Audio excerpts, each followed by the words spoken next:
Hola, Amador, ¿cómo estás? Bien, ¿y tú? Bueno, siguiendo con el programa de capacitaciones brindado por Implementos a todos sus clientes y vendedores también, empezamos la capacitación en línea de aseguramiento de la carga en el transporte terrestre, que lo va a llevar a cabo Amador García, director internacional de ventas de Quina INE, donde vamos a tocar temas como la importancia de una carga segura, fuerzas que actúan sobre una carga y equipo, y métodos de gestión tanto indirecto y directo. Sin más preámbulo, Amador, te doy pase para que empieces esta importante capacitación. Gracias. Ok, buenas tardes a todos. Gracias por su atención a esta presentación. Antes de entrar en materia, tengo que leerle una información que es de carácter administrativo por política de la empresa. Así que, por favor, ok. Para que pongan atención y tengan un poquito de paciencia, ¿ven? El programa educativo de Kineden ha sido diseñado para brindar la información más actualizada en seguridad de carga a nuestros distribuidores, representantes y usuarios. Estos cursos gratuitos son ofrecidos con el espíritu de promover la seguridad de los transportistas y del público en general. Ellos son un reflejo de medio siglo de compromiso con el más alto nivel de calidad y servicio.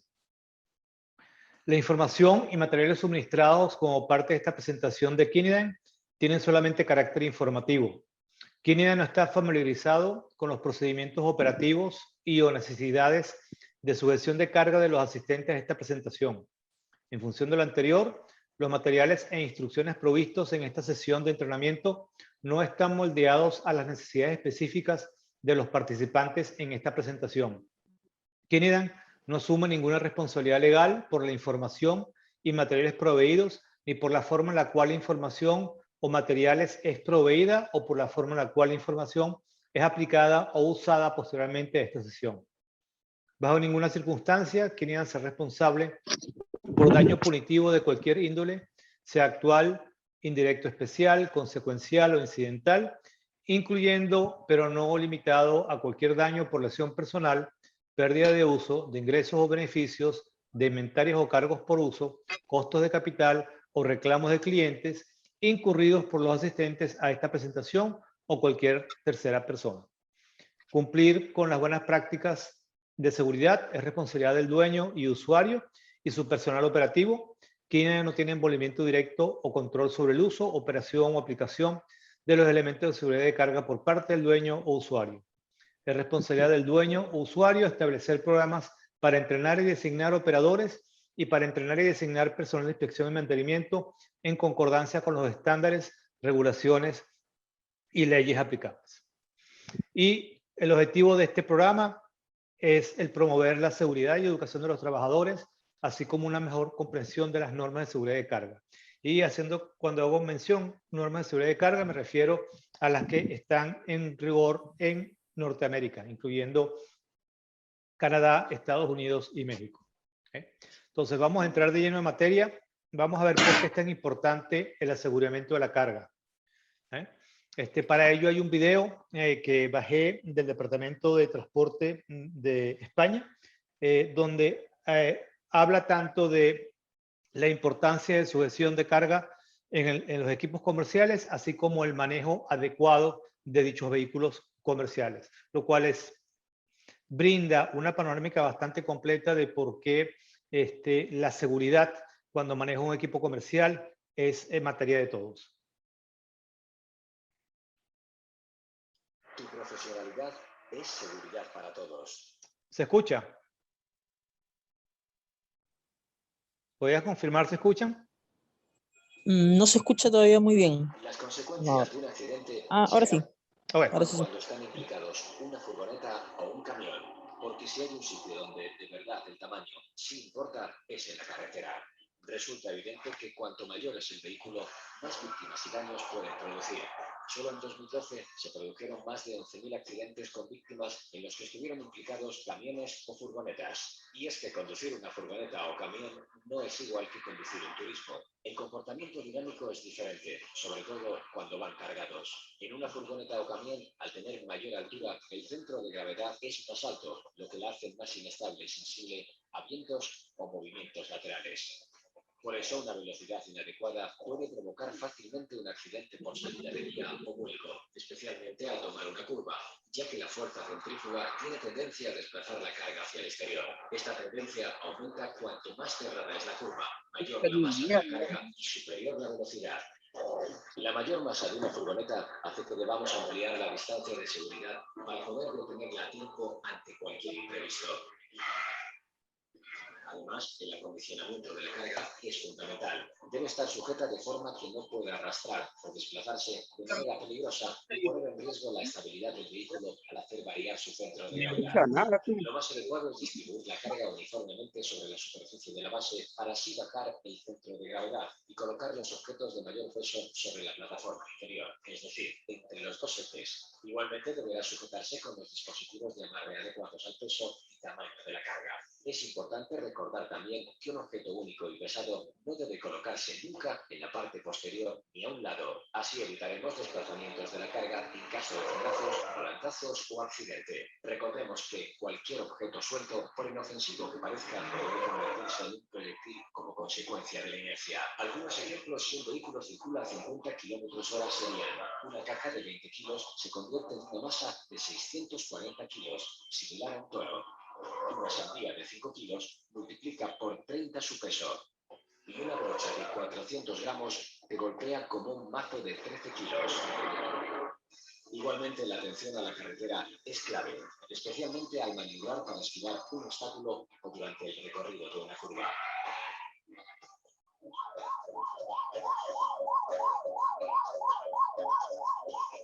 Tu profesionalidad es seguridad para todos, porque tú no vas conduciendo al trabajo. Conducir es tu trabajo. A tu lado vamos todos. Dirección General de Tráfico. Tu profesión. Está bien. Entonces, vamos a ver en las siguientes imágenes donde muestran los resultados de no tener la carga adecuadamente asegurada. No necesariamente que no tuviera elementos de seguridad de carga, de sujeción de carga, sino que no estuvieran usados de manera adecuada. Tenemos 6 imágenes donde vemos producto en un contenedor, es una roca, debe ser mármol. Simplemente frenó bruscamente, la roca no estaba contenida de manera segura dentro del contenedor, simplemente la roca se sigue moviendo y rompe la pared del contenedor y deforma la cabina del vehículo. Y así podemos ver los tubos de concreto o la tubería de acero, o más tubos de acero y bobinas de acero. En el caso de la figura a mano izquierda inferior, si bien es cierto, hubo un volcamiento del equipo, la carga en sí no se zafó del equipo, lo cual quiere decir que estaba bien asegurada. Y esto puede ser, puede ser cualquier tipo de carga o de elemento que uno lleve en la parte posterior del vehículo. Esto estaba en una pick-up y simplemente no estaba asegurada, pues simplemente el viento se la llevó y le cayó el parabrisas al vehículo. ¿Qué pasó? Atravesó el parabrisas. Entonces, cualquier elemento que se puede considerar carga que no esté seguro en el vehículo que lo transporta es un elemento peligroso, tanto para el propio conductor como para las terceras personas que estén alrededor del conductor. Pueden ser peatones o pueden ser otros vehículos. Entonces, es importante que la carga esté asegurada. ¿Por qué? Porque la idea es proteger al operador, es proteger a terceros, digamos así, la comunidad, a proteger al equipo en sí, al camión, y proteger la carga. La carga, yo soy responsable de la carga y la carga debe llegar a bien a destino. Tal como salió de A, debe llegar a B, sin ningún tipo de problemas. ¿Y qué beneficios nos da el aseguramiento adecuado de la carga? Bueno, primero reduce el gasto de mantenimiento del vehículo de carga. Por otro lado, reduce la fatiga del operador con la inherente mejora en la eficiencia y permite mejorar las condiciones en la contratación de seguros para el vehículo. Okay. Otros beneficios que incluyen el aseguramiento adecuado de la carga son camiones bien cargados, más tiempo útil, más número de viajes, se requieren menos operarios en el equipo, son muy fáciles de instalar, son fáciles de usar y es el método más seguro que hay de contención de carga en el transporte de vehículos comerciales. Como le comenté al principio, la normativa usada como basamento de esta presentación es la normativa norteamericana, la cual está tomada por los países de Canadá, Estados Unidos y México, y donde intervinieron varios institutos de carácter gubernamental, así como privados de dichos países, los cuales están mencionados en esta diapositiva.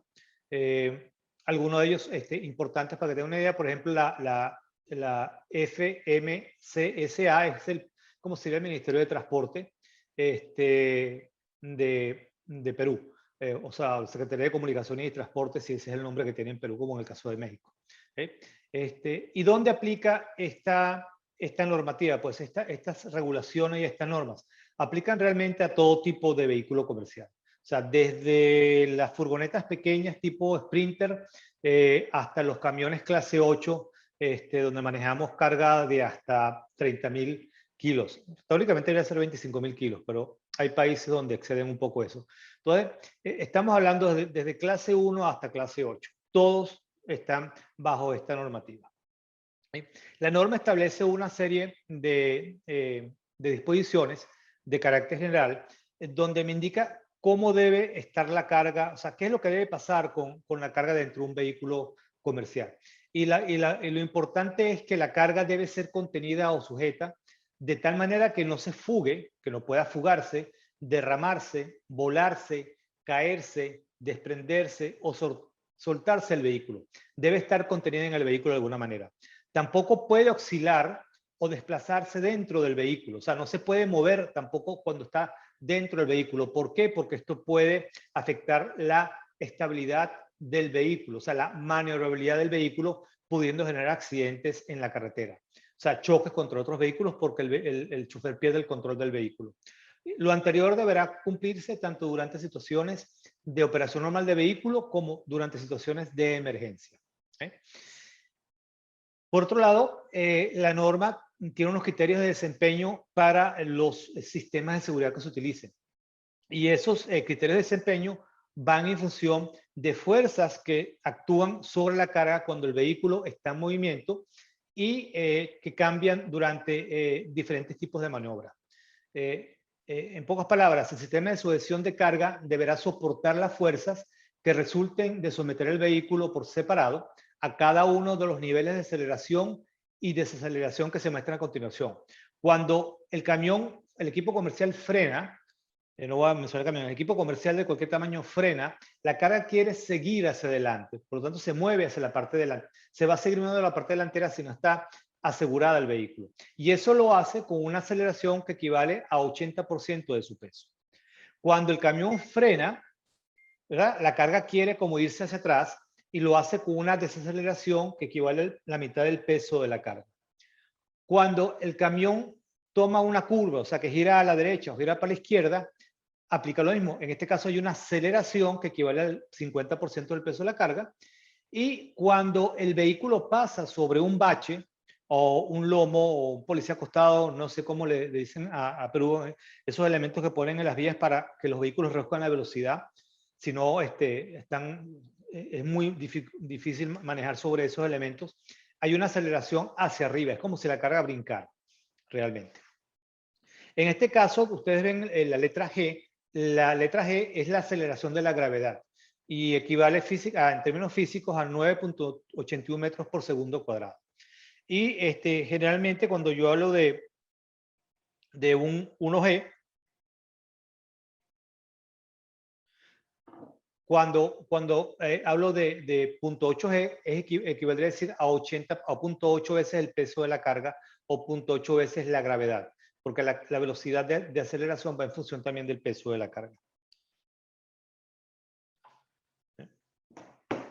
Entonces, en estricto modo de la palabra, estas fuerzas se aplican bajo esta configuración. Hacia adelante, 0.8G o 80% del peso de la carga. Hacia atrás, 0.5G o 50% del peso de la carga. Hacia los lados, material lateral, 0.5G o 50% del peso de la carga. Y hacia arriba, 0.2G o 20% del peso de la carga. Y estas fuerzas que actúan sobre la carga cuando el vehículo está en movimiento y tienen que hacer cualquiera de estas maniobras, no pueden exceder la carga límite de trabajo de todos los sistemas de sujeción de carga, incluyendo aquellas partes de la estructura del vehículo. Más adelante voy a explicarles lo que se entiende como carga límite de trabajo, porque esto es un valor que pertenece al sistema de sujeción en sí. Esto también aplica en teoría a la estructura del vehículo, aquellas partes de la estructura del vehículo donde los elementos de sujeción de carga están anclados. O sea, porque todo es un elemento de sujeción de carga, tanto los puntos de anclaje en el equipo comercial, como el elemento de sujeción en sí. Por ejemplo, para que tengan una idea con respecto a las fuerzas laterales. Si ustedes toman una curva diseñada para ser tomada a 40 kilómetros por hora a 70 kilómetros por hora, esta puede producir una fuerza lateral de 0.5 veces la gravedad o el 50% de la carga. Y esto es un camión y esto es un equipo que no está cargado. Esto es un equipo comercial sin carga. Cuando tiene más carga, esta fuerza es de mucha mayor magnitud. Por eso es importante tomar las previsiones del caso. Por ejemplo, en el caso de que no estemos hablando de tomar una curva de exceso de velocidad, sino que tengamos un choque, ¿okay? Durante el choque, un vehículo, su conductor y la carga pueden experimentar fuerzas de 10 veces, 20 veces o mayores al peso de la carga o del equipo en sí, dependiendo de la velocidad y la naturaleza del choque. Por eso es importante, como decía el video, pues la seguridad es cuestión de todos y tenemos que manejar los equipos dentro de las limitaciones que nos corresponden. Vamos a ver un video donde vamos a ver lo que pasa cuando la carga no está bien asegurada y el equipo por X o por Y hace una maniobra que no debería haber hecho. En este caso no es una maniobra de emergencia, pero es una imprudencia.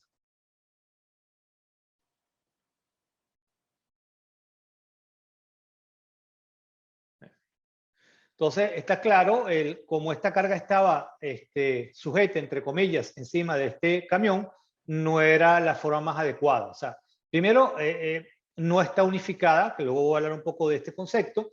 Entonces, es una carga que no tiene integridad física, es una carga que no tiene forma de ser sujeta y por lo tanto fácilmente se mueve con mucha facilidad, es muy fluida. Entonces, al tener movimiento, simplemente el camión pierde estabilidad y va a tender a voltearse, ¿no? Este es un video real de 2017, bueno, por supuesto que es real. Aquí vamos a ver otro video donde vamos a tratar de fijarnos claramente desde el principio, donde van a ver cómo la carga se mueve hacia la derecha, perdón, hacia la izquierda del camión y luego se mueve hacia la derecha del camión. ¿Ok?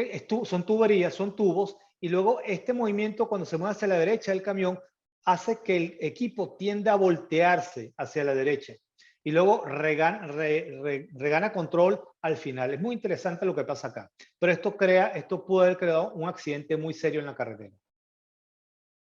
Esa es la parte final. Vamos a comenzar del principio. Esta señorita es la que puso el video en YouTube.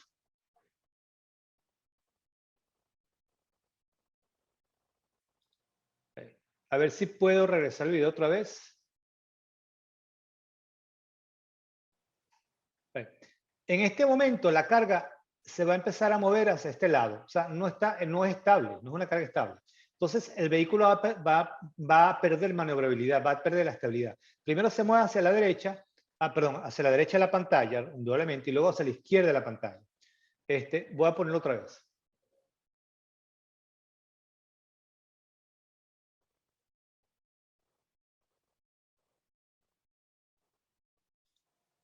Ve cómo está en la carga acá, ladeada hacia la derecha. Y aquí se ladeó hacia la izquierda. Entonces, en este movimiento es que genera suficiente fuerza para afectar la estabilidad del vehículo y hace que se vaya volteando. Vean cómo van.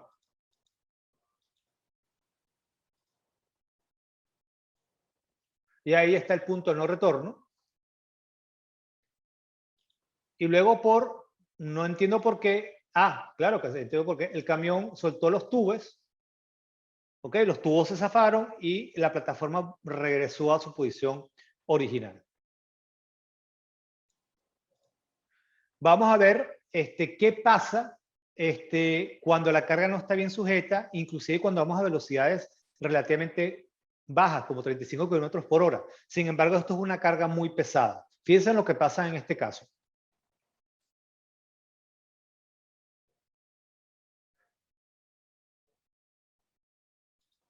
¿Okay? Ya este momento, ya el momento de no retorno, el camión se va a seguir volteando.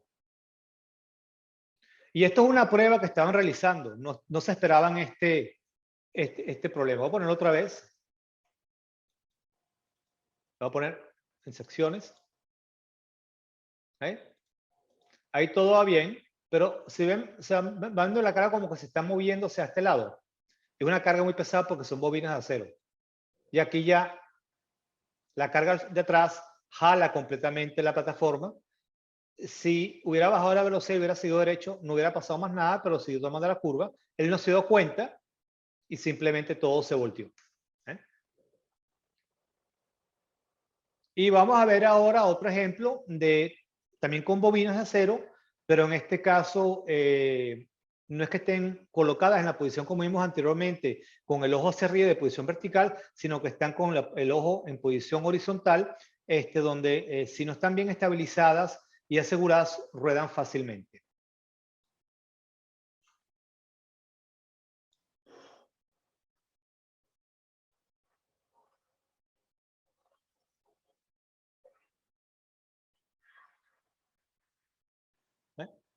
Entonces, bueno, de ahí es la importancia de que, y aquí tenemos otro ejemplo, que ya no envuelve tanto a equipo per se, pero sí puede afectar a transeúntes en la vía, terceros, como ya hemos hablado antes. En este caso es un transporte que lleva, no sé si cerveza o refresco, me parece que es cerveza. Esto es en República Dominicana. Y lamentablemente la carga no estaba asegurada adecuadamente.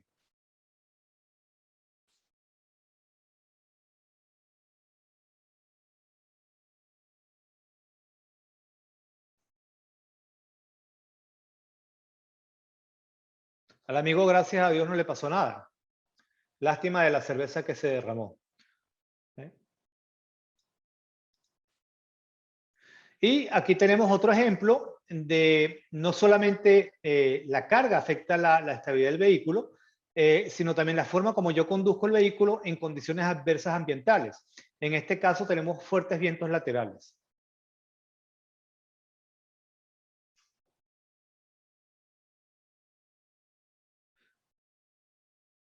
Y por supuesto, el hecho de que el equipo esté cargado, tenga peso, con mayor facilidad el vehículo va a voltearse completamente. Bien, visto ya por qué es importante asegurar la carga y de manera adecuada, vamos a entrar en otra materia que es quién define el equipo usar, el sistema de seguridad usar y el método de subversión usar. En pocas palabras, es la carga quien define los tres. La carga me define el equipo, el sistema de seguridad y el método. Por lo tanto, yo debo conocer, debo tener la mayor cantidad de información posible de la carga, en términos de su peso, de su longitud, dimensiones totales, de su forma, de su resistencia. Cuando hablo de resistencia me refiero a su integridad física. O sea, cuán dura o cuán blanda es, cuán fluida o no fluida es. Un material fluido es, por ejemplo, grava o cemento en polvo. Un material sólido es bloques de concreto. Entonces, eso para que tengan una idea de ambos extremos. Y en sí, cualquier característica intrínseca de la carga que sea relevante para efectos de su sujeción adecuada. Entonces, es importante, como se pone en la nota de abajo, que la carga debe tener suficiente integridad estructural para soportar las fuerzas de carga, aseguramiento y transporte de los tres tipos. Entonces, de ahí viene el concepto de unificación de carga, porque la carga, indiferentemente sea sólida estructuralmente, no quiere decir que la puedo transportar si no está bien unificada. Y unificada es una terminología que se utiliza para definir el empaque adecuado. Y aquí vamos a ver algunos ejemplos. En los ejemplos de mano izquierda, esta es una carga que no está bien unificada. ¿Por qué? Porque tal como está colocada sobre la tarima o la paleta, yo no la puedo asegurar, ni siquiera la puedo mover con carretillo o con montacarga, porque es muy posible de que los sacos o las cajas se caigan de la paleta debido al movimiento intrínseco cuando manejo un equipo. Cargas bien unificadas son las mostradas en el lado derecho, donde tenemos cajas de madera selladas, o sea, son totalmente contenidas, la carga en estas cajas, o bien sea, aquí tenemos cajas de cartón que están precintadas o flejadas, tienen esquineros, tanto verticales como horizontales, y luego está envuelto con plástico estirable. Abajo tambores, los cuales están sobre la paleta, también están flejados y tienen sus esquineros correspondientes. Esta carga está muy bien unificada. En la fotografía del centro, bueno, tienen un camión llevando estos no son bloques de cemento, pero son los usados en la pavimentación, los que se ponen en el piso, generalmente en los patios, en las entradas a las casas o en los patios traseros, ¿okay? Que van sobre arena. Entonces, en este caso, esta carga está flejada, ¿ok? Pero debido a que el empaque no es lo suficientemente sólido, la persona que está transportando esta carga decidió usar esquineros adecuados de plástico que proporcionan una unificación adicional a la carga en sí. Cuanto más protegida y más unificada está la carga, más fácil es de manejar, tanto en el momento de cargarla en el equipo, como descargarla y como en el transporte. Entonces, concepto fundamental, unificación de la carga. Si la carga no está bien unificada, el transportista no debería recibir la carga, porque es un riesgo ya desde el comienzo. La carga seguramente va a llegar dañada a destino. O puede generar problemas de maniobrabilidad y eso puede generar accidentes en la carretera. Vamos a tocar el tema ahora de los equipos.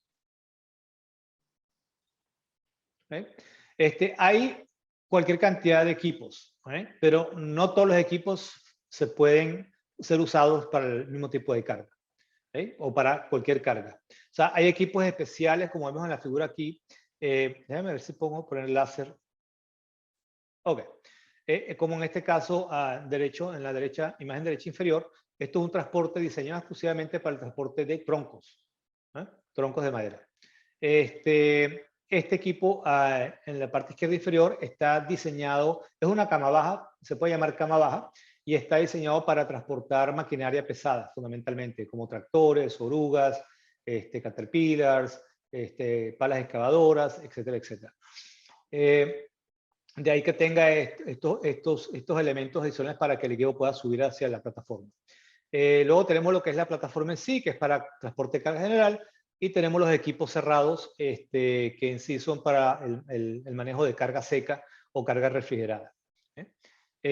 Todos estos equipos deben tener en sus partes de anclaje, donde se utilicen para asegurar la carga, una carga límite de trabajo que soporte las fuerzas que actúan sobre dicha carga. Vamos a ver cuáles son los componentes del sistema de sujeción. Son varias partes. Primero tenemos la estructura del vehículo, como lo que vemos en esta parte de aquí abajo. Los puntos de anclaje del vehículo son parte del sistema de seguridad, como lo vemos aquí en la mampara de esta plataforma. Esta mampara es un elemento de la estructura del vehículo que actúa, en este caso, como un elemento de bloqueo. No permite que la carga se mueva en esta dirección, en dirección frontal. Luego tenemos los elementos de sujeción, que bien pueden ser elementos de carácter sintético, correas de poliéster, como pueden ser cadenas, grado transporte, grado 70. O en el caso de elementos de bloqueo, como tenemos estas bolsas de aire, las cuales bloquean el movimiento lateral de estos sistemas de paletas. ¿Qué método hay disponibles para asegurar la carga de manera adecuada? Bueno, depende de la carga, depende del equipo disponible.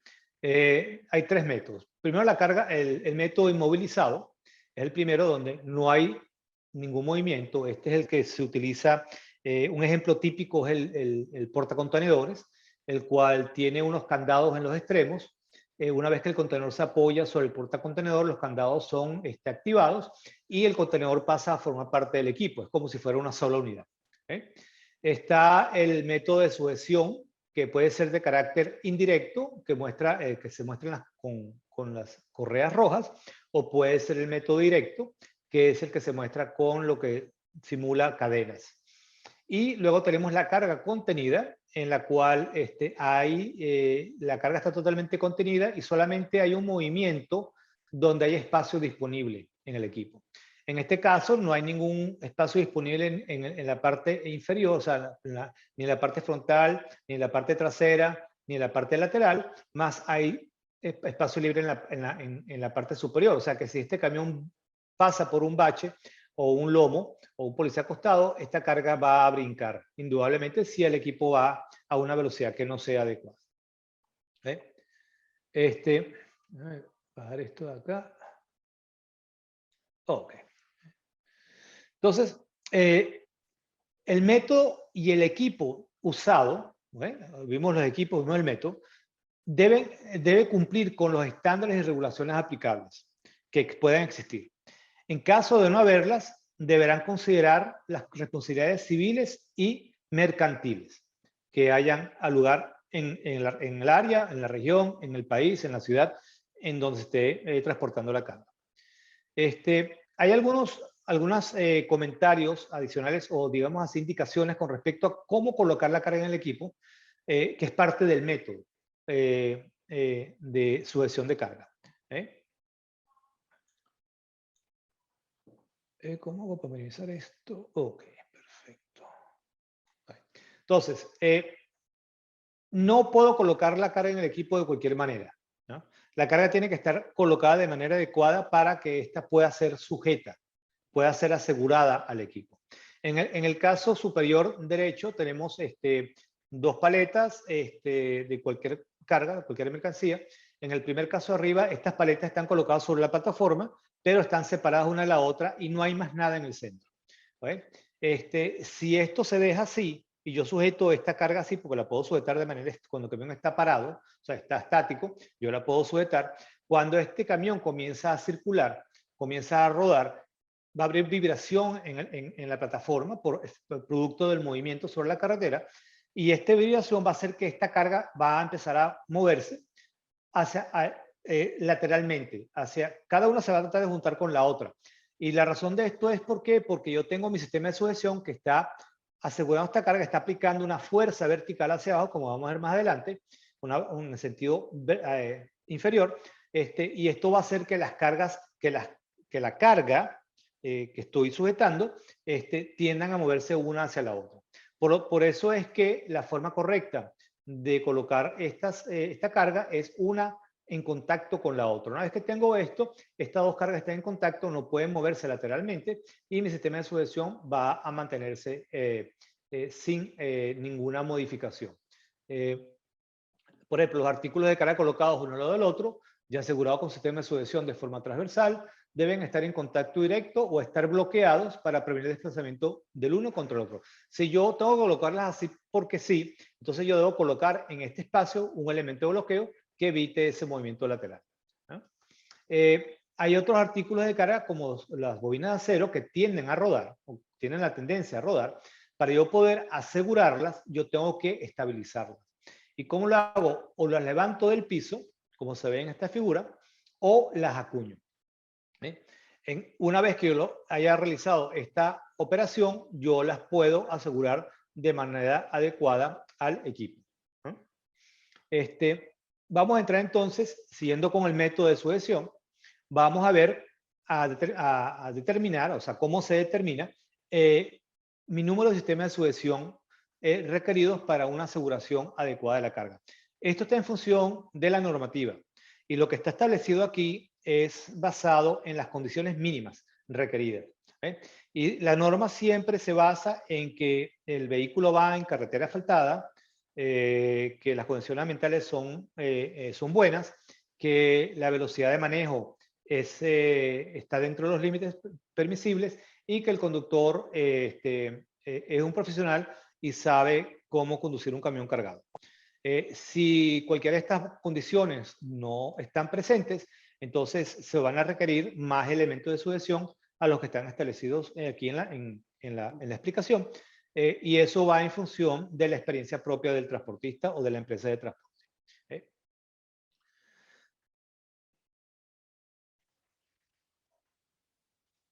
Okay. Vamos a empezar con dos casos. Uno, cuando tenemos un artículo que no está bloqueado, que mide hasta 1,5 metros de largo. La distancia de este punto a este punto es 1,5 metros. Y pesa 500 o menos, 500 kilos o menos de esa cantidad. Ahí la norma establece que con un solo sistema de sujeción, considerando condiciones buenas de manejo y estándares de operación, solamente voy a requerir un solo sistema de sujeción. Si esa misma carga llegara a pesar más de 500 kilos, me va a decir que voy a necesitar 2 sistemas de sujeción. Si se fijan, yo no he establecido todavía cuál sistema de fijación voy a usar. Sé nada más la cantidad. Y esto va en función de dar estabilidad a la carga, de que la carga esté estable en el vehículo cuando esté en movimiento o cuando tenga alguna maniobra de emergencia controlada o controlable. ¿Qué pasa cuando la carga no está bloqueada y pesa y mide entre 1,5 metros y 3 metros de largo? Bueno, la norma establece que para este caso también se necesitan solo 2 sistemas de seguridad. Nada más. Aquí vemos, vamos a ver una fotografía de un caso real. En este caso, la primera carga no está bloqueada y como se pueden fijar, tiene 2 sistemas de seguridad. Está usando 2 sistemas de seguridad. 2 correas de poliéster, en este caso de 4 pulgadas. Luego vamos al caso cuando la carga está bloqueada para que lo tengan más claro. ¿Qué pasa cuando la carga mide más de 3 metros y no está bloqueada? La norma me dice que para este caso, yo por los primeros 3 metros voy a requerir 2 sistemas de sujeción y después por cada 3 metros adicionales, como en este caso, o fracción de esos 3 metros adicionales, como en este caso, voy a requerir un sistema de sujeción adicional.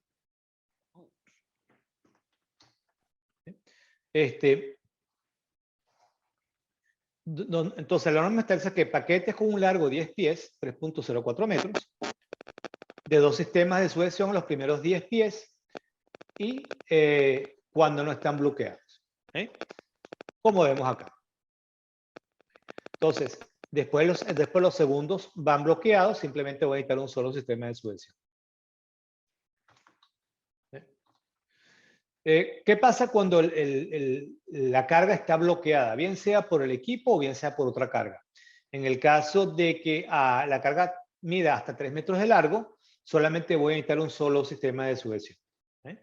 Esta carga está bloqueada por esta parte estructura del equipo y estas 2 cargas están bloqueadas, esta por la primera y esta por la segunda carga. Entonces, en este caso, con un solo sistema de sujeción tendría suficiente.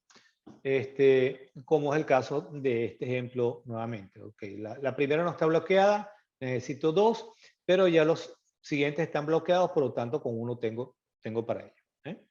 ¿Y qué pasa cuando la carga mide más de 3 metros? Bueno, en el caso de los 3 primeros metros solamente existe un sistema de sujeción y así sucesivamente por cada 3 metros o fracción de esos 3 metros. Entonces la gran diferencia entre cuando está bloqueado y no está bloqueado es que cuando no está bloqueado voy a requerir un sistema de sujeción más que cuando está bloqueado. Bien, ya definimos cuántos sistemas de sujeción son requeridos para un transporte seguro de la carga. Vamos ahora a hablar de lo que es la carga límite de trabajo que la mencioné al principio de la presentación. Y la carga de límite de trabajo es un parámetro intrínseco al sistema de sujeción. Definición, esta equivale a la fuerza máxima que pueda ser aplicada a un elemento, digamos, correa de sujeción, malacate, winche, cadena de transporte, tensor. Este valor es asignado al producto por el fabricante. Entonces, en el caso de Kinidan, esa carga límite de trabajo está impresa o grabada en los diferentes elementos de sujeción. En el caso del tensor de cadena, ese valor está grabado en el mango del tensor. En el caso de las correas sintéticas, está en 2 partes. Uno impreso en la cinta como tal y el otro va impreso en la etiqueta que lleva en la zona de costura. En el caso de la cadena de transporte, realmente no hay espacio físico para colocar el valor de carga límite de trabajo. Lo que establece la norma es que hay que agregar una codificación. En el caso de la cadena de transporte es 70 o 7, y realmente antes de eso va precedido por una letra que va en función de quién lo fabrica. En este caso pongamos que es G70, entonces quiere decir que es una cadena de grado 70, y una cadena de grado 70 en función de su diámetro, del diámetro del eslabón, que el diámetro del eslabón me refiero al diámetro de cable, de alambre que se utiliza para fabricar el eslabón. En función de este diámetro me indica cuál es la carga límite de trabajo, que para eso hay una tabla, que la vamos a ver más en la próxima diapositiva. Por otro lado, es importante que tengan en cuenta que la normativa usa también un concepto que se llama carga límite de trabajo agregada, que eso lo vamos a usar posteriormente para hacer la determinación de elementos de seguridad de usar y qué tipo de elementos de seguridad de usar, donde dice que carga límite de trabajo agregada es la suma de las cargas límite de trabajo de todos los sistemas de sujeción usados para asegurar una misma carga. Entonces, en este caso, esta carga tiene 4 elementos de sujeción, por lo tanto, la carga límite de trabajo agregada es la sumatoria de todas las 4 cargas límite de trabajo usadas en esta sujeción de esta carga. Y esto es un término que vamos a utilizar más adelante, como previamente he explicado. Vamos para pasar ahorita para que vean cuál es la tabla donde se muestran las diferentes cargas límite de trabajo o capacidades límite de trabajo de las cadenas en función de sus grados. Porque no solamente hay cadena de grado 70, hay cadenas de otros grados en función de su aplicación. Cadena grado 30, que es una cadena industrial, cadena grado 43, que es una cadena agrícola, cadena grado 70, que es cadena de transporte, quiere decir que está diseñada para la sujeción de carga en el transporte terrestre.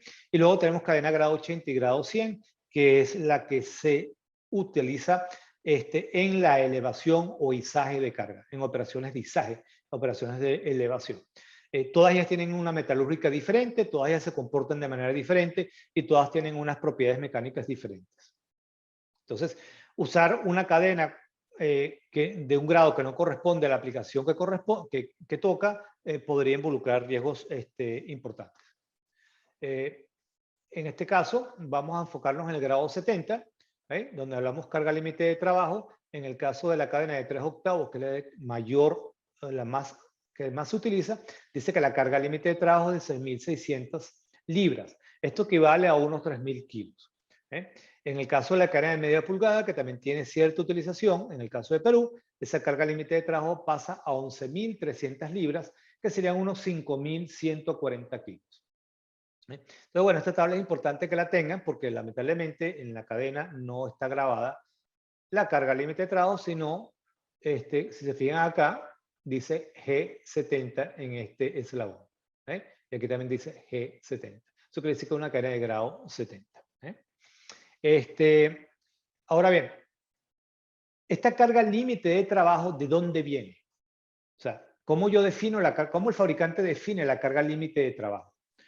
La carga límite de trabajo viene definida por 2 factores. Uno, una propiedad intrínseca al producto en sí, al elemento de sujeción, que es una propiedad mecánica que se llama resistencia a la tensión.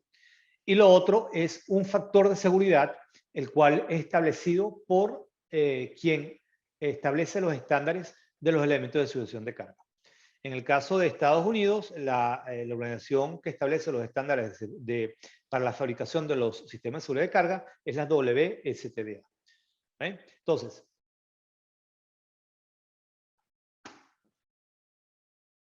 ¿qué es resistencia a la ruptura? Entonces, en los productos de sujeción de carga Kinect, no sé de otros fabricantes.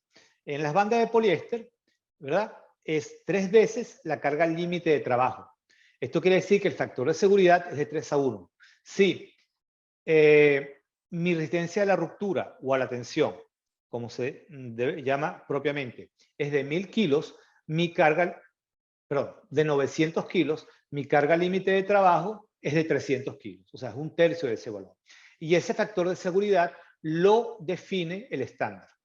Entonces, si yo hago un producto que se va a romper a 900 kilos, yo nada más le puedo asignar una carga límite de trabajo de 300 kilos por el estándar. En el caso de las cadenas y tensores, que se trabaja con otros estándares, el factor de seguridad es de 4 a 1. Entonces, quiere decir que si mi cadena se rompe a los 1000 kilos, por decir así, la carga límite de trabajo sería de 250 kilos. Y por otro lado, eso va establecido según la norma. Ya tenemos clara la relación entre el producto en sí, en función de su propiedad mecánica de resistencia a la ruptura, y la carga límite de trabajo. ¿Por qué es importante esto? Porque cuando la carga se mueve, quiere moverse, está asegurada, pero quiere moverse porque hay una maniobra de emergencia, ella va a actuar sobre el sistema de sujeción que la está sujetando. Y esta acción va en función de una fuerza producto del movimiento que lleva la carga, porque la carga se va moviendo con el equipo. Cuando el equipo frena bruscamente, la carga se quiere seguir moviendo y va a moverse con una aceleración que es en función de su peso. Y en función de ello, ella le va a aplicar una fuerza al sistema de seguridad que, si esa fuerza excede la resistencia a la ruptura, el sistema de seguridad se va a romper. Por ello es que no se utiliza la resistencia a la ruptura como el valor de la carga límite de trabajo, sino se utiliza un factor de servicio para evitar precisamente estos casos, donde yo tenga una suficiente resistencia de mi producto para que la carga, si en un caso de maniobra de emergencia, pueda ser contenida por mi sistema de seguridad y no se salga del equipo ni se mueva del equipo. Vamos a entrar entonces en lleno en los métodos de sujeción, tanto de carácter indirecto como de carácter directo, que son los que son más usados en el transporte de carga sobre plataforma.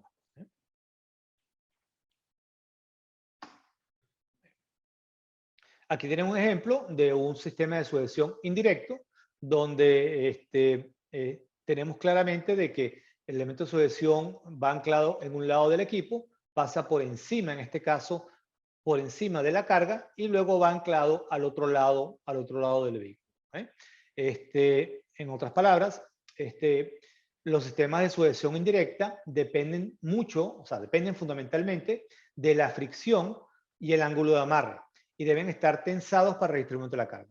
¿Y por qué depende de la fricción y el ángulo de amarre? Bueno, primero, cuando tengo la carga sobre el equipo, entre la carga y el equipo hay un roce. Entonces, dependiendo de ese roce, es definido por el coeficiente de fricción o por el nivel de fricción que hay entre ambos dos. Si ese nivel de fricción es muy bajo, esa carga va a querer deslizarse, va a querer patinar fácilmente. O sea, es fácilmente movible. Si ese nivel de fricción es alto, esa carga va a ser muy difícil de moverse. Por lo tanto, el equipo que voy a usar tiene que estar en concordancia con el tipo de carga que estoy llevando. Por eso le decía al principio de que la carga me define el equipo que voy a usar. Entonces, como dije anteriormente, un sistema de sujeción indirecta se conecta a un punto de anclaje en un lado del vehículo, pasa por encima, puede pasar alrededor también o a través de la carga, como en el caso de las bobinas, y se conecta al otro punto de anclaje del vehículo para aplicar fuerza hacia abajo. Una fuerza en este sentido vertical. Entonces, un sistema de sujeción de este tipo restringe el movimiento en todas las direcciones, fundamentalmente. Es interesante acá. Y bueno, un sistema de sujeción indirecto es como si estuviéramos usando una abrazadera en el equipo, en la carga, contra el equipo. Entonces, el ángulo de amarre, como dice aquí, también tiene un aspecto importante, juega un papel importante en mi sujeción indirecta. Porque en función de ese ángulo de amarre, mi carga límite de trabajo, o sea, la resistencia de mi sistema, también va a variar. O sea, no es la que me dice la etiqueta. Ese solamente se cumple sí y solo si bajo una condición. En la medida que ese ángulo de amarre vaya variando, en esa misma magnitud, proporcionalmente a esa variación, no directa, va a ir cambiando ese valor de carga límite de trabajo. Entonces, la norma, interesante esta, ustedes ven, no sé, esta raya roja no sé de dónde salió, no la puedo sacar no sé si la pinté yo por error. En fin, sigamos. Ahora vamos a ver lo que es la carga límite de trabajo agregada. Entonces, la norma me dice que la carga límite de trabajo agregada de los sistemas de sujeción usados para asegurar un artículo en movimiento deben ser igual o mayor a la mitad del peso del artículo.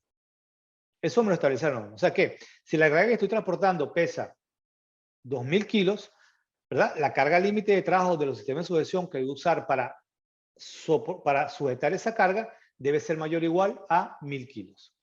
Solamente va a tomar el 50% del peso de la carga.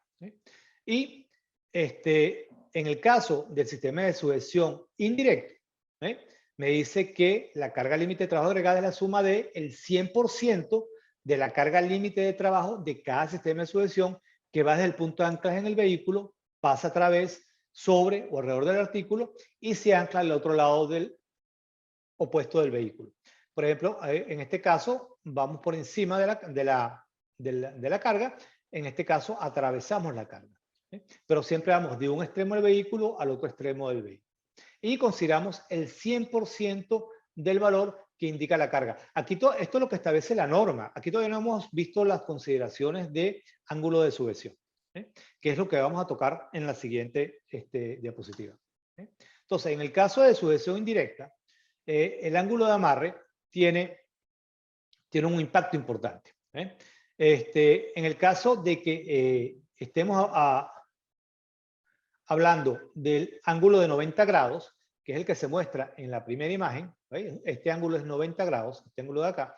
En este caso considero el 100% del valor de la carga límite de trabajo para efectos de mi cálculo.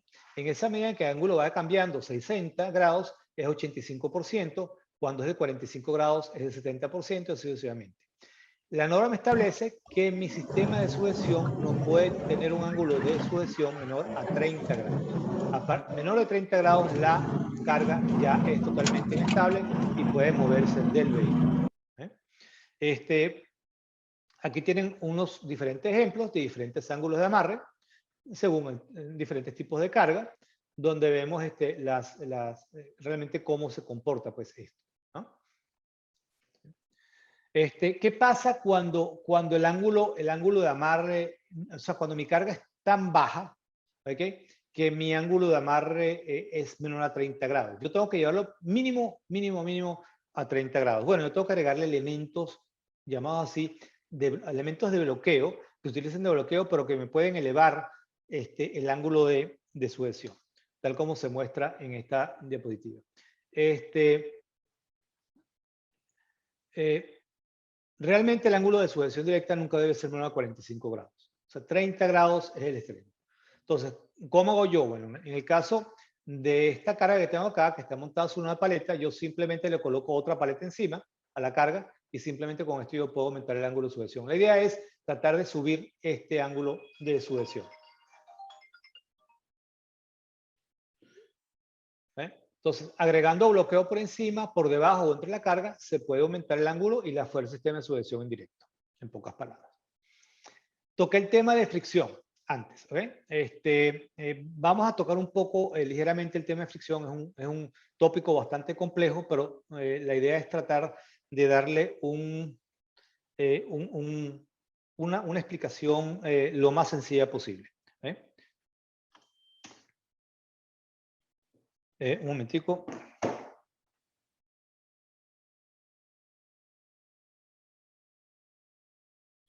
Okay. Entonces, el efecto de fricción.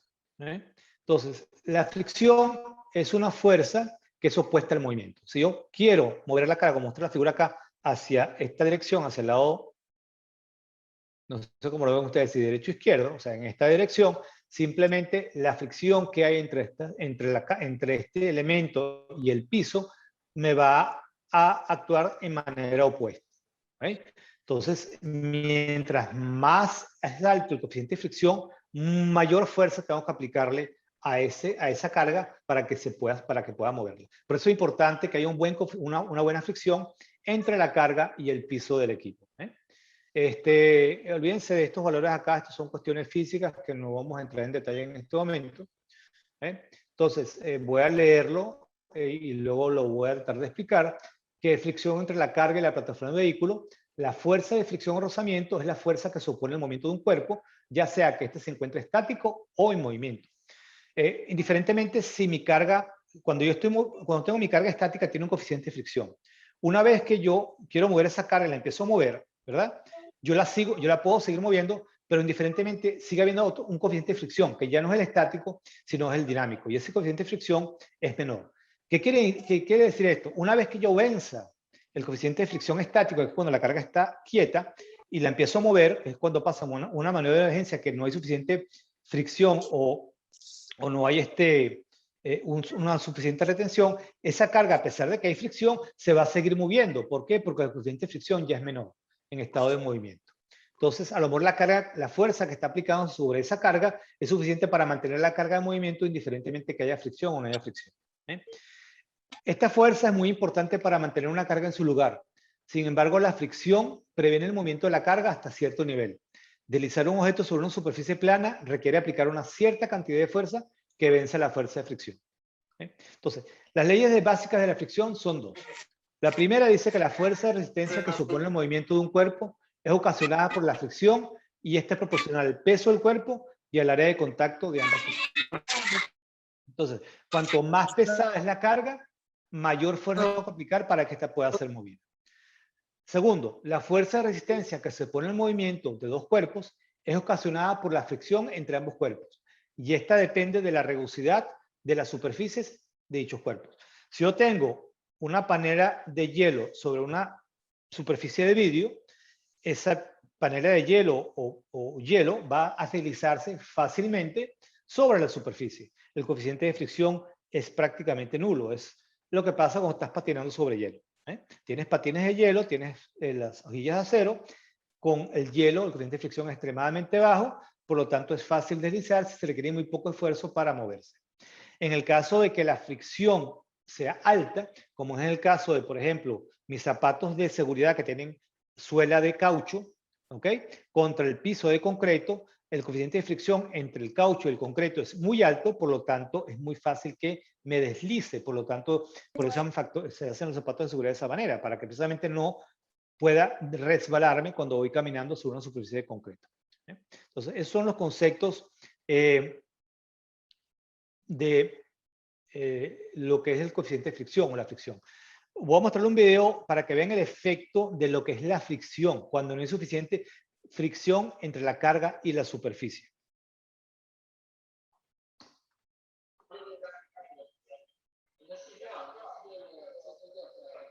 Entonces, claro, aquí la carga no estaba asegurada de ninguna manera. Simplemente el camión frenó y la carga siguió moviéndose. Entonces, por un lado, la carga tenía que haber estado sujeta de alguna manera, seguramente con un anclaje de carácter directo, porque aquí sujeción indirecta no es factible. Y luego le explicaré cómo sería en este caso la sujeción directa. Y por otro lado, estamos hablando metal sobre metal, y el coeficiente de fricción ahí es relativamente bajo. Si bien es cierto, hay coeficiente de fricción, pero no es suficiente, porque ya vieron que cuando frenó el camión, simplemente las láminas de acero siguieron moviéndose. O sea, el camión frenó, pero las láminas siguieron moviéndose. Eso es lo que se llama, eso es la fuerza. Como hay una fuerza aplicable, la carga sigue moviéndose. Y en términos físicos se llama inercia, pues. Inercia es un estado estático o dinámico de movimiento de los cuerpos, que sería tema para tocar en otra presentación. Para que tengan una idea del efecto, seguir hablando del efecto de la fricción, como se lo dije aquí anteriormente, el coeficiente de fricción debe ser lo más alto posible. El empleo de alfombras de hule para el incremento de la fricción entre la carga y la plataforma del vehículo está permitido. O sea, hay unos elementos accesorios adicionales para seguridad de carga que son láminas de hule, que tú la colocas entre la carga y el piso del equipo, lo que te aumenta el coeficiente de fricción y hace que el movimiento sobre el piso sea mucho más difícil. Entonces, por ejemplo, aquí ven lo que había mencionado antes. En el caso del vehículo que tiene cauchos neumáticos sobre el piso pavimentado, el coeficiente de fricción es muy alto. Por eso es que los vehículos cuestan mucho para que puedan patinar o deslizar sobre el asfalto o sobre la superficie que esté manejando. En el caso de asfalto, en el caso de carretera de tierra, es otro tema. Por eso utiliza otro tipo de neumático, ya con un grabado mucho más profundo, inclusive con tacos sobresalientes para que tengan buen agarre. O en el caso de que estés manejando sobre nieve, está lo que se llaman cadenas para nieve, que se colocan alrededor del neumático y eso incrementa la capacidad de agarre o la fricción entre el neumático y la nieve. Y aquí, bueno, vemos el ejemplo de los patines de hielo, pues simplemente el coeficiente de fricción en este punto es extremadamente bajo, por lo tanto es muy fácil moverse con mucha facilidad. En la tabla de abajo le da algunas consideraciones a niveles de fricción, que en este caso son dinámicos, porque ya quiere decir que en este caso la carga se está moviendo, ¿verdad? En el caso madera sobre madera, cuando está seca, es de 0.2 a 0.5, cuando está húmedo ya baja de 0.5 a 0.25 y cuando tenemos grasa ya cae a 0.05, 0.15. O sea, también depende de las condiciones de la superficie, de su nivel de limpieza. Y así vemos otro ejemplo, metal sobre madera y metal sobre metal. Ahora, ¿cómo calcular el tipo y el número de sistemas de sujeción en función de mi sistema de sujeción indirecto? Bueno, yo le voy a mostrar la parte académica, como se debería hacer teóricamente, y luego lo que la parte práctica establece en la norma norteamericana. La parte académica es bien didáctica, pero no es de fácil aplicación. Y ya van a ver por qué. Entonces, en el cálculo por el método académico, la carga límite de trabajo agregada total, o sea, la sumatoria de todas las cargas de trabajo de mi sistema de sujeción utilizadas en una misma carga, para asegurar una carga se calcula mediante la siguiente fórmula. CLT, que es la carga límite de trabajo, tiene que ser igual a este factor, a alfa R, que es la aceleración aplicada, que en los requerimientos generales dice que cuando es hacia adelante es 0.8 veces G, entonces sería 0.8 el valor, dividido entre mu, es el coeficiente de fricción entre la carga y la plataforma del vehículo, y eso lo resto 1, y luego solo multiplico por el peso de la carga sujeta, lo cual se divide entre 2, lo divido entre una fracción de la carga límite de trabajo aplicada inicialmente, y lo multiplico por el número de amarres y luego por el seno del ángulo de amarre. Como se darán cuenta, es bastante complejo el cálculo de mi carga límite de trabajo agregada con este tipo de datos requeridos. Por suerte tenemos un método, digamos, empírico, pero que está aprobado por los estudios de la normativa norteamericana, que es un acercamiento mucho más amigable al transportista. Y el método práctico requiere de la siguiente información. Requiero conocer el peso de la carga, llamada PC. Requiero conocer la longitud de la carga, L. Requiero saber si la carga está bloqueada o no está bloqueada, B o no B. Requiero conocer el ángulo de amarre, el impacto del ángulo de amarre, IA. Con respecto al coeficiente de fricción, asumo que estoy utilizando el equipo adecuado para la carga adecuada y asumo un coeficiente de fricción mínimo de 0.5. En el caso de que la superficie rebalece, de que hay superficie rebalada y el coeficiente de fricción sea muy bajo, hay que aumentar el número de sistemas de sujeción para estar seguro. Luego, tengo que conocer la carga límite de trabajo del elemento de sujeción que voy a usar. ¿Cómo se hace el cálculo? Primero, defino el número mínimo de sistemas de sujeción, por un lado. ¿Qué hago después? Defino el impacto del ángulo de amarre en mi carga límite de trabajo. Y después calculo el número de sistemas de sujeción, NSS, como 0.5 veces el peso de la carga, que es lo que me establecía la normativa, la mitad del peso de la carga, sobre la carga límite de trabajo por el impacto del ángulo de sujeción. Como ven, esta fórmula es bastante más sencilla que esta que vimos anteriormente. Vamos a ver un ejemplo práctico. Peso de la carga, 20.000 kilos. Longitud de la carga, 8 metros. La carga no está bloqueada. El coeficiente de fricción es 0.5. La sujeción sobre la carga a 60 grados con la plataforma. Y el elemento de sujeción a usar son correas de 4 pulgadas para winche con winche. En este caso, la carga límite de trabajo del elemento de sujeción son 2.450 kilos. Vamos a hacer el cálculo. Primero, tenemos una carga que mide 8 metros, que no está bloqueada. Entonces tenemos 3 metros más 3 metros más 2 metros. Eso da 8 metros. Por los primeros 3 metros necesitamos 2 sistemas. Por los segundos 3 metros necesitamos un sistema. Y por los últimos 2 metros necesitamos otro sistema. O sea que, según la normativa, yo requiero mínimo 4 sistemas de sujeción para que la carga esté sujeta de manera adecuada. Vamos a ver qué pasa con el tipo de elemento de sujeción, cuál es el efecto del elemento de sujeción que estoy usando en este cálculo. Entonces, mi sujeción indirecta considera, por un lado, que puedo usar el 100% de la carga límite de trabajo, o sea, 2.450 kilos. Sin embargo, como está sujeta a 60 grados, hay un impacto del ángulo de sujeción sobre la misma que equivale a 0.85 veces. ¿Ok? Entonces, esto quiere decir que mi fórmula me va a decir que NSS es igual a 0.5 veces el peso de la carga dividido por los 2.450 kilos con el impacto del ángulo de amarre, 0.85. Esto me da un total de 4.8 sistemas de sujeción, 4.8 correas con malacate. Quiere decir que tengo que utilizar mínimo 5. Pues lo repito, si la superficie es más resbaladiza, o sea, el coeficiente de fricción puede ser menor, realmente 0.5. O sea, no tengo buena fricción entre la carga y el piso del equipo. Si voy a ir en camino de trocha, o sea, camino fuera de asfalto, que no es asfaltado, si hay vientos laterales importantes al momento de conducir, si voy a manejar en montaña, o sea, tengo bajadas y subidas importantes, debo agregar más elementos de sujeción. Recuerden, esto es lo mínimo sugerido en condiciones óptimas de manejo. Vamos a pasar a lo que es la sujeción directa. Ahora, aquí vemos dos imágenes con dos diferentes conceptos de sujeción directa. Ambos son sujeción directa. En ambos da la casualidad de que los elementos de sujeción están cruzados. No necesariamente se requiere ser así, pero es válido en la aplicación que estamos viendo en este momento. Porque va en función de cómo las fuerzas son aplicadas realmente. No vamos a entrar en detalle porque esto es un poquito más complicado de tocar, pero vamos a ir a lo que es la materia básica en sí.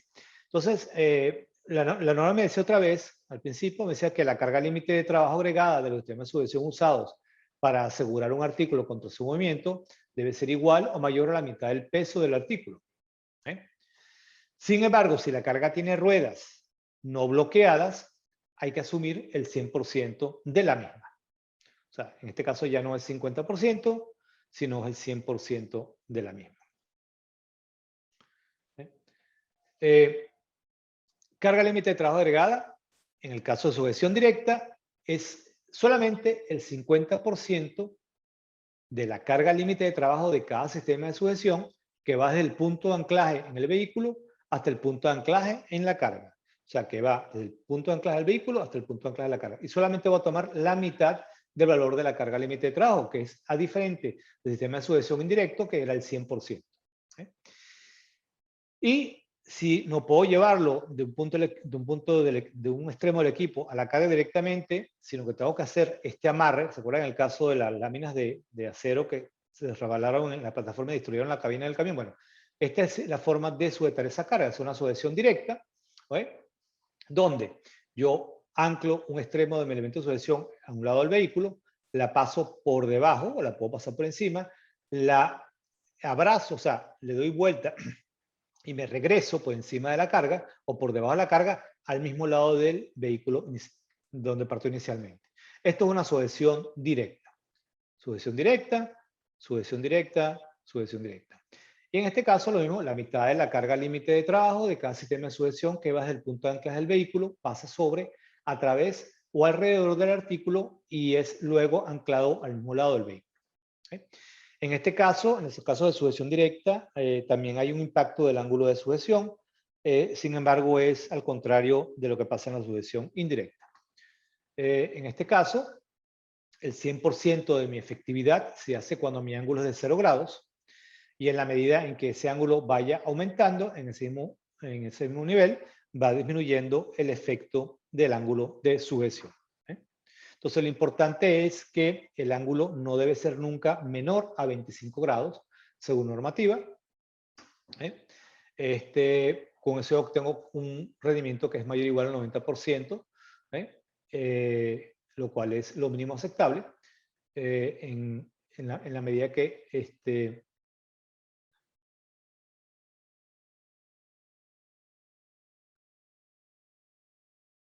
claro, en la medida que este ángulo es mayor, menor resistencia voy a tener de mi sistema.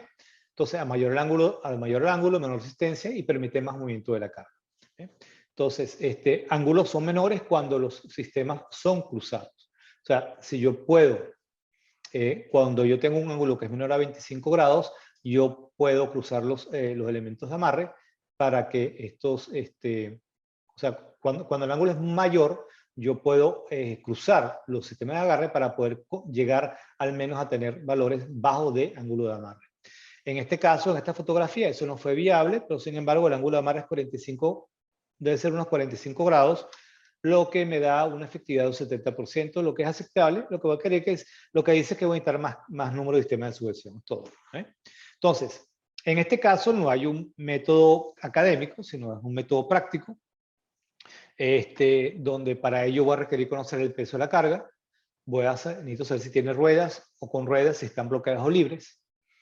Impacto del ángulo de amarre, la carga límite de trabajo del elemento de sujeción a usar, y el cálculo va primero a definir el número mínimo de sistema de sujeción, defino el impacto del ángulo de amarre sobre la carga límite de trabajo, y calculo el número de sistema de sujeción, NSS, que es igual a la mitad del peso de la carga, por el peso de la carga dividido por la carga límite de trabajo multiplicado por el impacto del ángulo de amarre.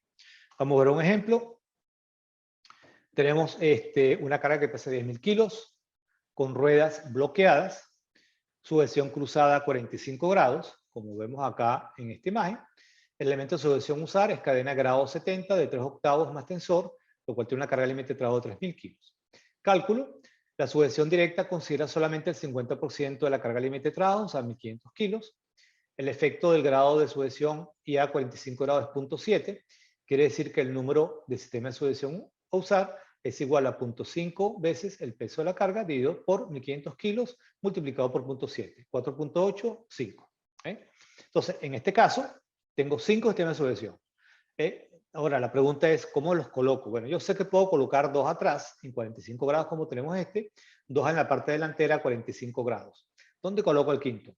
Bueno, ¿hacia dónde es la fuerza de mayor, de mayor magnitud? Siempre hacia la parte frontal.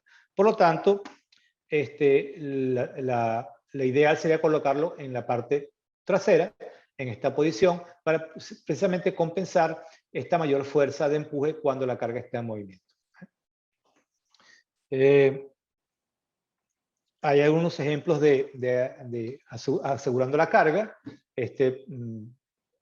para que tengan una visión un poco más amplia. Acá tenemos diferentes cargas sujetas, son cargas que nos llegan a 3 metros. Sujeción indirecta, sujeción directa, esto es una pala, un tractor con las cadenas cruzadas, de tal forma de minimizar el ángulo de amarre. Y aquí vamos a ver un video donde vemos una carga bien sujeta, y lo bueno es que tenía correas Kinney, lo cual pudo evitar un desastre.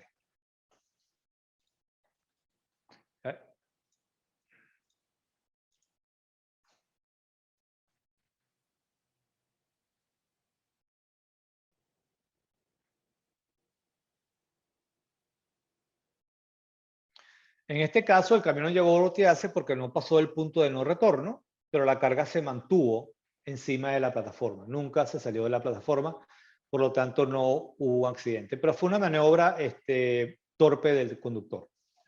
Eso fue lo que ocasionó esta falta de estabilidad del equipo.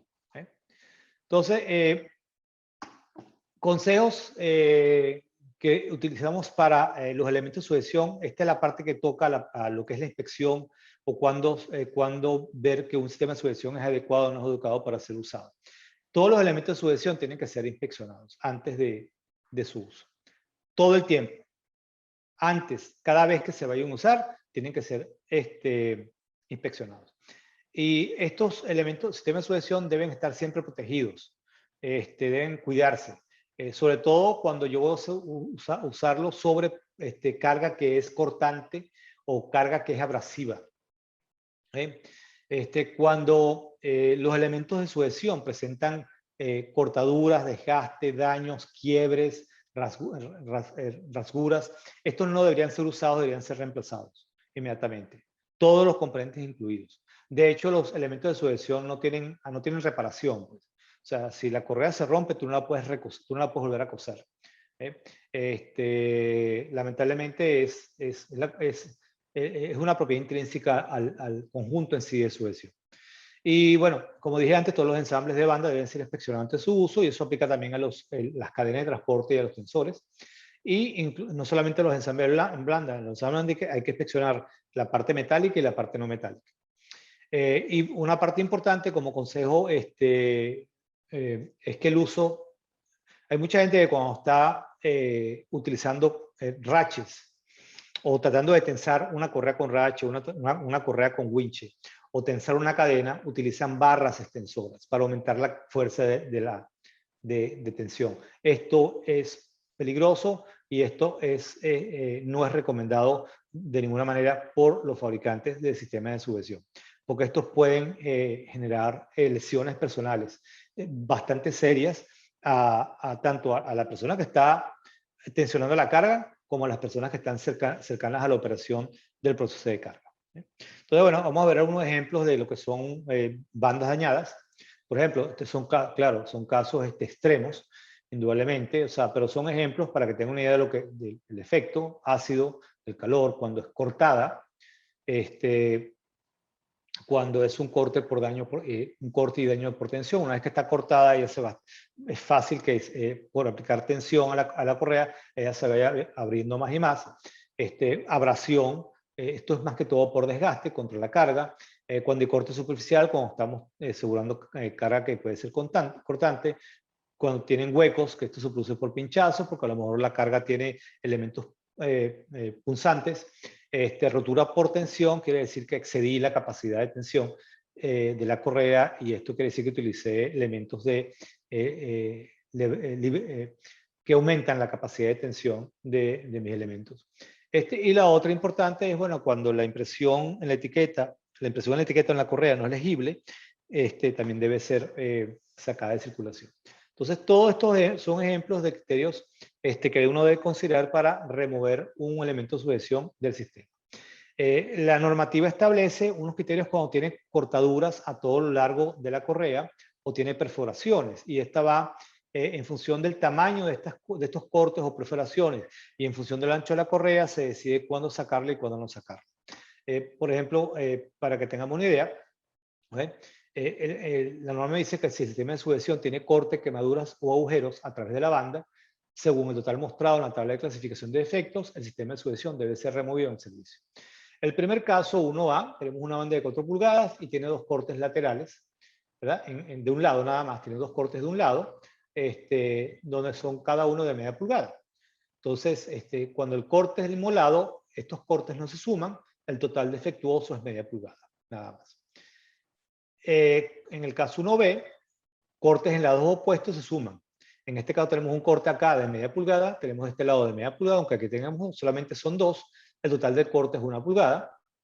En el caso de que tenga cortes y perforaciones en diferentes ubicaciones, a lo ancho se suman. En este caso tenemos cortes de 1/4 pulgada, un hueco de media pulgada, un corte de 1/4 pulgada, el total es 1 pulgada también, porque es 1/4 más 1/2 más 1/4. Entonces, esto es una forma de ver cuándo mi sistema es adecuado, mi banda es adecuada o no es adecuada, y para ello está la tabla. Y la tabla me especifica que en el caso de las correas de 4 pulgadas, si el tamaño de los cortes en total es mayor de 3/4, tiene que sacarse fuera de servicio. Y así sucesivamente para cada uno de los tamaños de correa. Entonces, todo corte, cortadura, quemadura o perforación a través de la banda se suman a lo ancho de la cara de la misma en toda la longitud efectiva. Las bandas usadas en los conjuntos de amarre no deben repararse ni empalmarse. Y así como inspeccionamos las bandas, debemos inspeccionar las cadenas y buscar por defectos o problemas intrínsecos a la cadena, como pueden ser que los eslabones estén doblados, o estén torcidos, o estén estirados, o estén mordidos, o desgastados. Si hay unos defectos presentes, hay que remover la cadena de circulación de manera inmediata. Y lo mismo aplicaría a los tensores de cadena. Si ustedes ven fracturas en los tensores o en los ganchos, también deberían sacarlo de circulación. Todo lo que hemos visto hasta ahora es aplicable a carga general. Son consideraciones de sujeción de carga para carga general. En el caso de que yo tenga carga más específica, como la que se muestra en esta diapositiva, se requieren condiciones adicionales a lo que vimos anteriormente, pero este curso no tiene la capacidad de tocarlas. Se requiere mucho más extensión para poder hacerlo. Eso es materia de otros cursos. Entonces, todo lo que son troncos, madera dada, bobinas de metal, bobinas de papel, tuberías de concreto, contenedores intermodales, automóviles, camiones livianos, vehículos y equipo de maquinaria pesada, vehículos chatarrizados, contenedores y rocas, y grandes rocas o cantos rodados, todos requieren consideraciones adicionales específicas para cada uno de ellos. Entonces, casos de bobinas de acero tienen consideraciones especiales de sujeción, consideraciones especiales de colocación en el equipo. El transporte de troncos de madera también tiene sus consideraciones específicas. El transporte de maquinaria también tiene consideraciones específicas. El transporte de madera pesada tiene consideraciones específicas. El transporte de bobinas de papel tiene especificaciones específicas. Igual los tubos de concreto, los contenedores, los vehículos, chatarra, contenedores rodantes y rocas. Todos ellos tienen consideraciones adicionales. Con esto hemos terminado la sesión, mi parte. La charla se termina en este momento. Hemos abarcado lo que se estaba persiguiendo inicialmente con el objetivo de la charla, que era ver la importancia de el uso de los sistemas de sujeción y el manejo adecuado del equipo, los factores a considerar para sujetar la carga de manera adecuada y los diferentes sistemas de sujeción a usar en carga general en equipo de plataforma. Si tienen alguna pregunta, con mucho gusto queda la sesión abierta para que ustedes las planteen.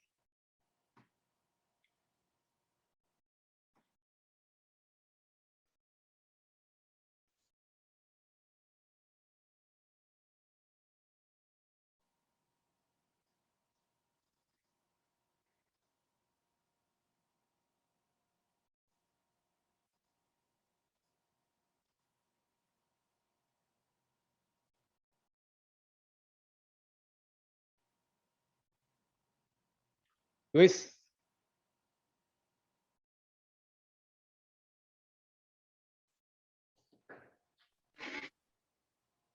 Amador, soy Katia. Luisa, salí un ratito. Sí, ¿cómo estás? Ya. Bien, Katia. Sí. Estimados, pueden hacer sus preguntas por el chat. Si alguien quiere hacer alguna consulta sobre alguna parte del taller, por el chat podrían hacerlo sin ningún problema. Lo vamos a leer.